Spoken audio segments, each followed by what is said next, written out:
Hi everyone, Crista Cowan here with another episode of The Barefoot Genealogist. Today we are talking about World War I and World War II draft registration cards. When somebody requested that I do this topic, I thought surely there is not enough information about that topic to fill a whole show. But as I've been putting this presentation together, I realized I could probably do an entire hour or two long lecture at a conference about these cards. They're just so rich and there's so much information, and so I'm going to try and fit it all into our time that we have together today. And so the introduction's brief. Let's go ahead and dive in. Let me just first point out, we have this nifty little chart that our friends over at Fold 3 have created for us, and it just shows the different conflicts that the U.S. has been involved in and the battle years of each of those conflicts. So, for example, the Revolutionary War was fought from 1775 to 1783.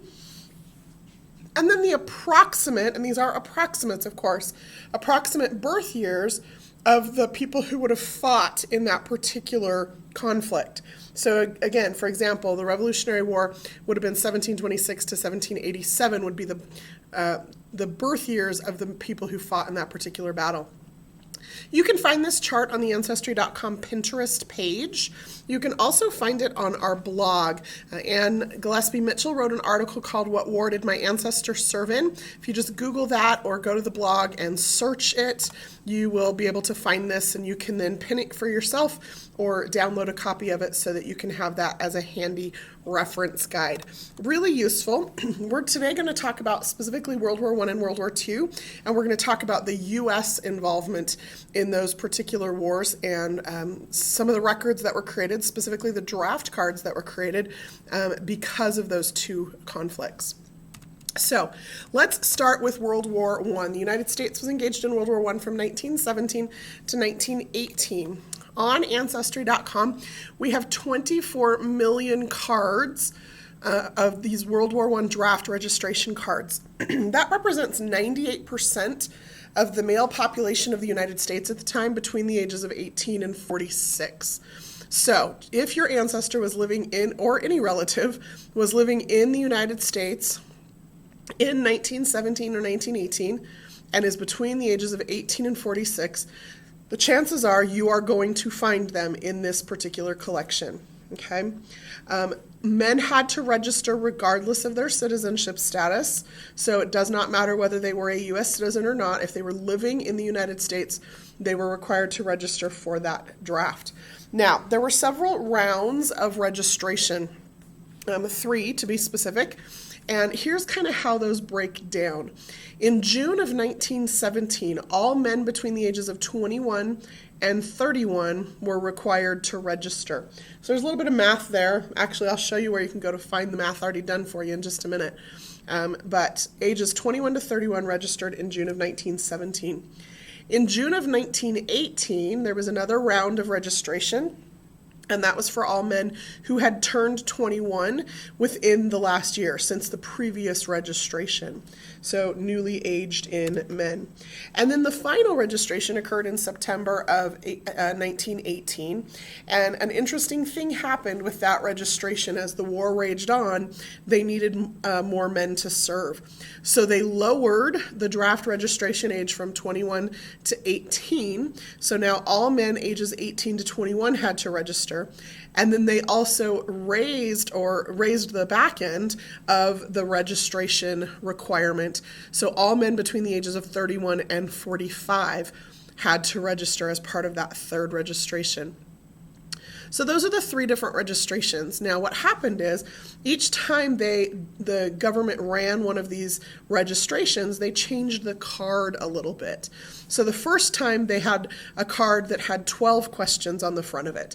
And then the second time they had a card that had 10 questions on the front of it. And then the third time they had a card that I think had 20 or 21 questions on it. And so depending on which registration your ancestor qualified for based on their age, there were different questions asked. In almost all cases, we're going to get a birth date, a residence, an occupation, and hopefully a signature if they were literate and were able to sign their own name. In some cases, we're going to get even more information. If they were foreign born, we might get information about their birthplace, sometimes even if their father was foreign born or a native U.S. citizen.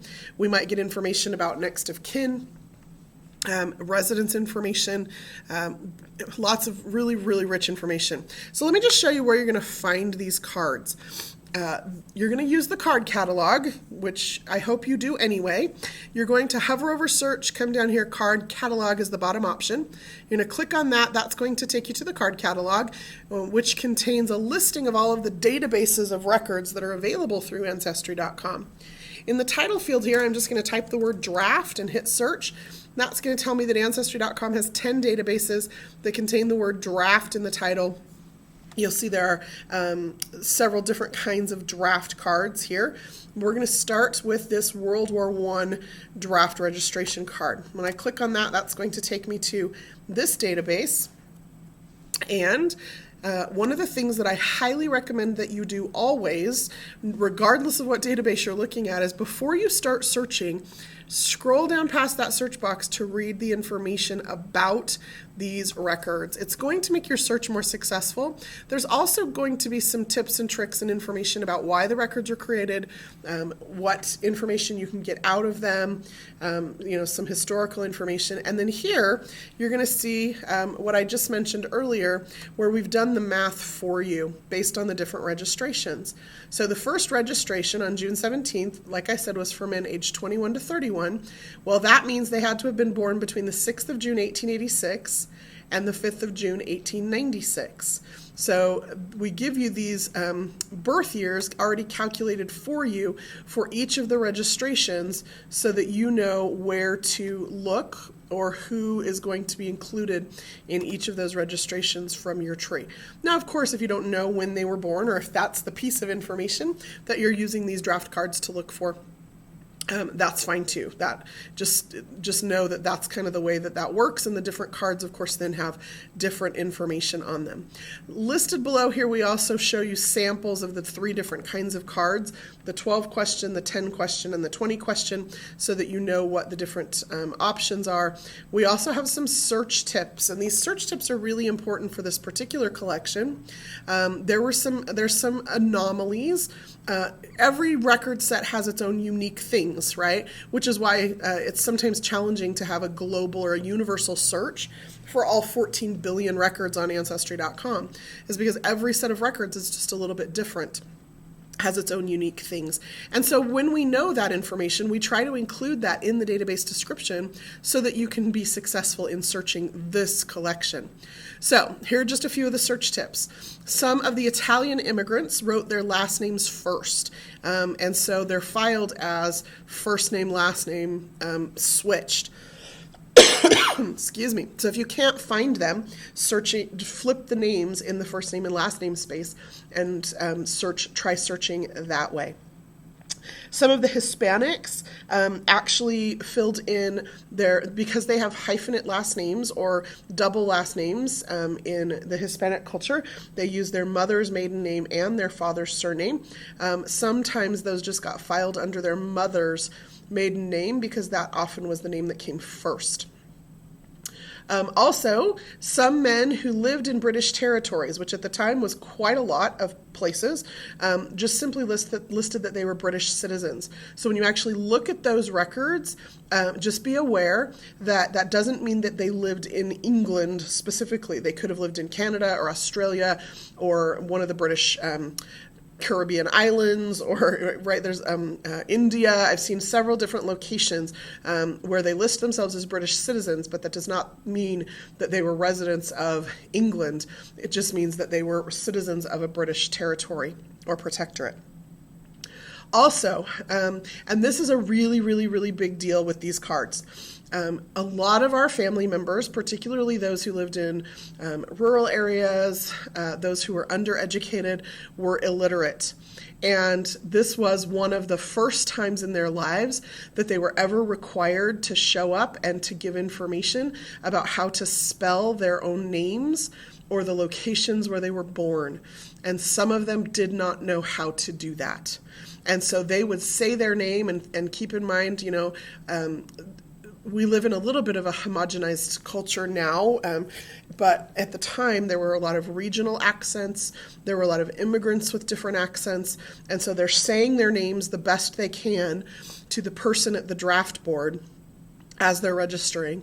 They have no clue how to spell their own name, and so sometimes you have to, and I do this, you have to say their name out loud, and maybe even say it with the accent you think they may have had at the time, and then listen to how it sounds and write down the different possible ways that that could be spelled. Okay, because again, some of these records, these men, a lot of them were illiterate at the time, and so they didn't know how to spell those names, their own names. So you have to get a little bit creative in searching for them. One of the things that I love about this collection, though, is if I know they lived here in the United States during this time period, they're going to be in this database. And so if I can't find them, it's usually just because I haven't come up with the right spelling for that particular name. So I need to just keep looking. One of the other things you can do on Ancestry.com when you're searching, always make sure you're using the advanced search form. And the way you know you're using the advanced search form is that under every field you're going to have these filters, the ability to control your search. If I've done a name search and not been able to find the record that I'm looking for, sometimes I will do a nameless search, meaning I know, for example, that I'm looking for somebody who was born in 1896. Now, of course, that could be off by a year or two, and so I'm gonna make a note of that. I know that I'm looking for somebody who was born in the state of Tennessee, and so I'm going to restrict to just people born in the state of Tennessee. And I know that I'm looking for somebody who is living in Arkansas, and so therefore probably registered in the state of Arkansas, or if the draft board that was closest to him was just across the border in Missouri, maybe registered in Missouri. So I'm going to put in Arkansas and then mark that as states or adjacent states to restrict my search. And then I'm going to go ahead and just do a search and see what happens. And I start broad like that and then narrow my way down from there. So here you can see 75,000 men born in 1896, plus or minus a couple of years, in Tennessee, who are living in Arkansas or one of the local states. Now maybe I want to just look at the state of Arkansas, so I can adjust that. That takes me down to 2,200. Maybe I just want to look at the men whose years are just off by a year instead of by 2 years. Now I'm down to 1,600. And one of the things that you'll notice if you look at this list here, they're alphabetical by last name. So if I want to just jump to a specific letter in the alphabet, I just scroll down here to the bottom, jump my way to a different place in the list, until I find the set of records that I'm interested in. And sure enough, there's the person that I'm looking for. His name was not Ivory Gun. I probably wouldn't have found it spelled that way because that's not how I would have spelled it. And so when I was searching, I wasn't finding it the way that I expected to find it. Now let's just take a quick look at one of these cards, and then we will move on to World War II. Okay, here is a card. The registration date is going to be over here on the second image.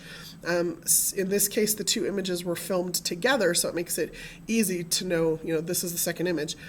This was June 5th of 1918, okay, so it was part of that second registration, and so this is going to be the card with the least amount of information. This is the 10-question card, but that also tells me that this man turned 21 between 1917 and 1918, because those are the only people who were required to register for the draft in June of 1918.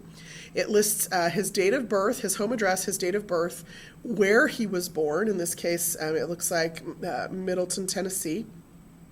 He is a native citizen of the United States.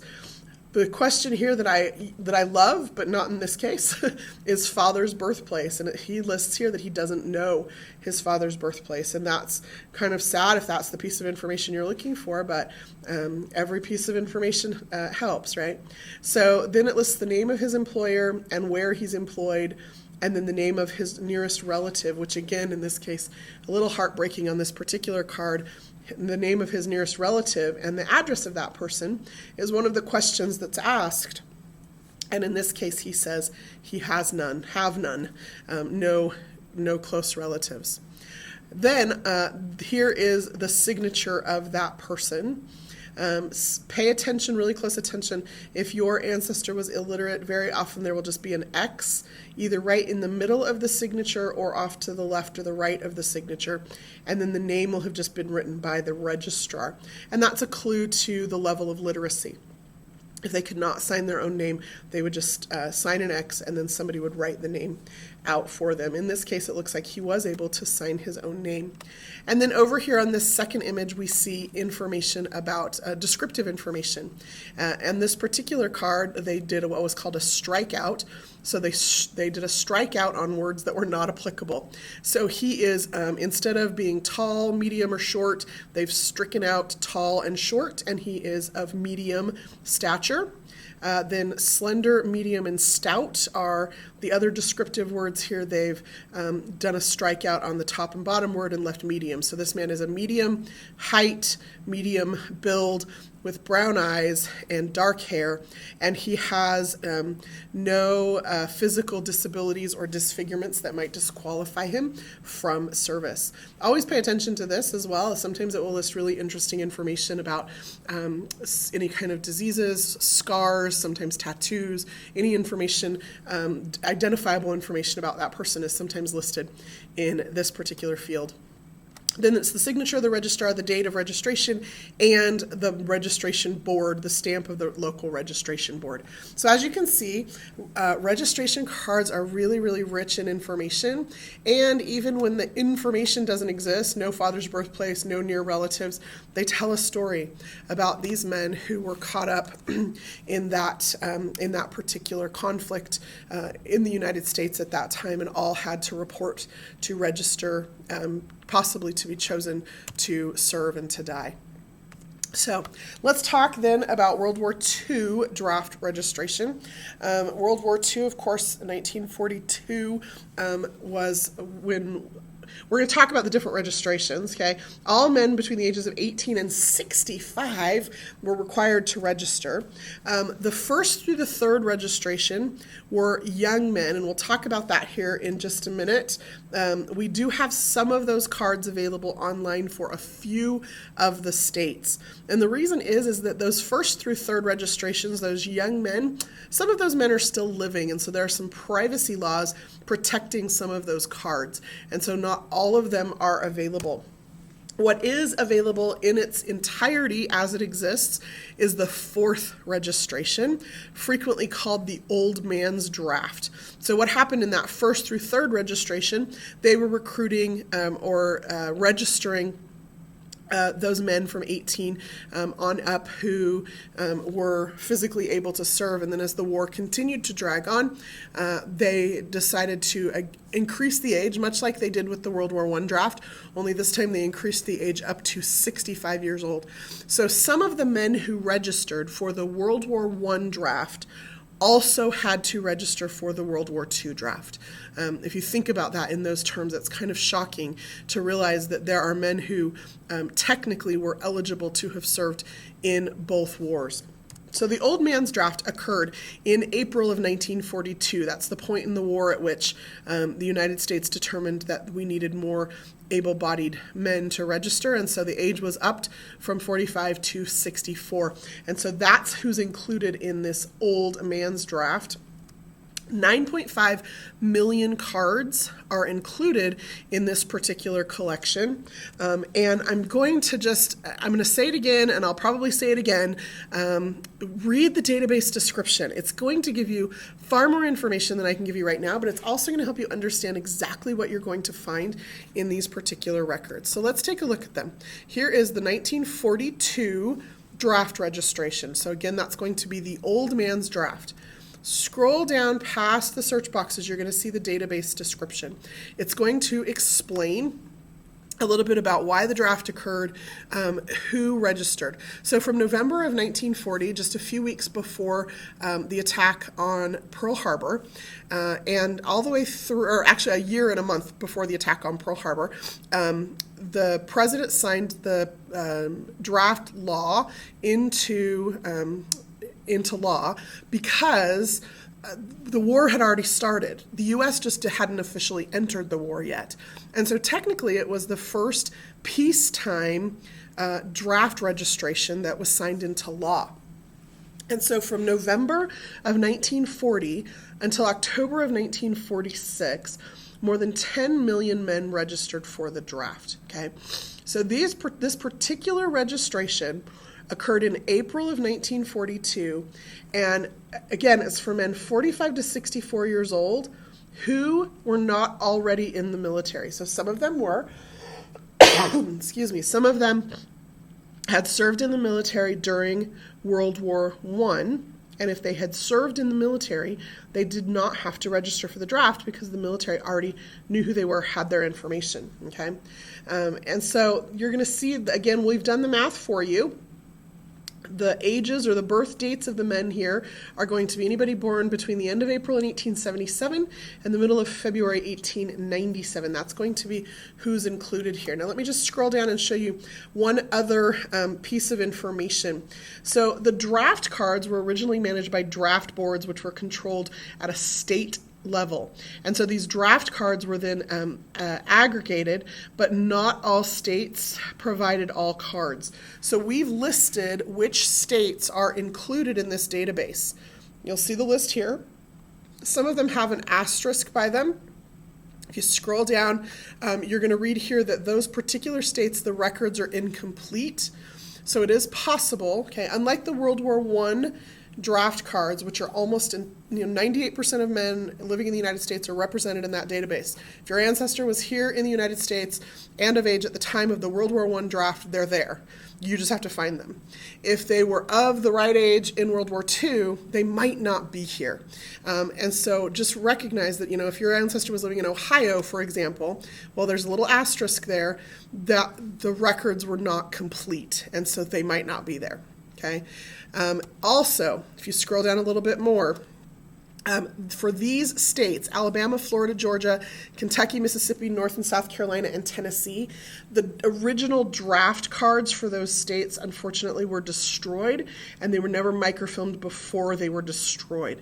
And so that means that if your ancestor was in these states, there absolutely will not be a draft card for them. So again, I hope you can see why it's so important that you read these database descriptions so that you know what is and is not included and don't get frustrated trying to look for records that might not even exist in the particular database.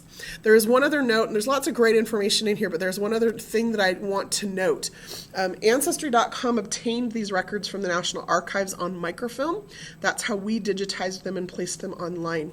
Unfortunately, 4 of the states, when they were microfilmed at the National Archives, they were microfilmed kind of wonky, which means that when you're looking at a draft card, okay, the draft cards have a front side and a back side. However, they did them a little bit off for these 4 states. So Delaware, Maryland, Pennsylvania, and West Virginia, they microfilmed the back of one person's draft card, and it shows up in the same image as the front of the next person's draft card. So always make sure that when you're looking at them, you go to the next image to make sure that you're looking at the back side of your ancestor's draft card. Okay, so let me just give you a glimpse of what that looks like so that you understand what I'm talking about. So here is a draft card for this person. Let me zoom out just a little bit so you can see the whole thing, right? So here's the draft card for this person. You'll notice it's just one card on this particular image, okay? And so you have to go to the next image to see the back side of the card. Well, for those particular states, there's actually going to be 2 cards on one image because that's the way they were microfilmed. And so it's going to be the back side of one guy's card and then the front side of another guy's card. So you're still going to have to go to the next image. So just keep in mind that you need to do that for these particular cards. Okay, last thing that I want to talk about just briefly is the young men's draft. Some of those have been released, not a lot. Again, read the database description to see which states are included, but we are trying to get those as they become publicly available. Right now we've only got 2.5 million of them. Let me wrap up with just some general information here for you. Men, again, they registered regardless of their citizenship status. They did not have to be a U.S. citizen. Not all men who registered served in the military, and some people get a little confused about that. If there is a registration card, that just means they registered so that they were available and eligible to serve. It does not mean they actually were called up to serve in the military. And if someone was already in the military, they did not have to register. So they might not be included, and that might be the reason. So go look for military enlistment records prior to those draft registration dates. And then my final piece of advice, which I've said before and I will always say, is read those database descriptions. Lots of really excellent information available there that will help you know that you're on the right track, whether the information you're looking for is included in that database or not. I hope that you just have enough information now to go make really, really great use of those particular databases, those excellent records, birth dates, birth locations, nearest relatives, residences, and most importantly to me, I love the physical descriptions and the signatures of these men. Even though it was a very dark time in our country's history, and the reason why these records were created is less than pleasant. As a genealogist, I'm thrilled that we have access to them and that we have such ready access to them electronically here on Ancestry.com. Until next time, this is Crista Cowan. Have fun climbing your family tree.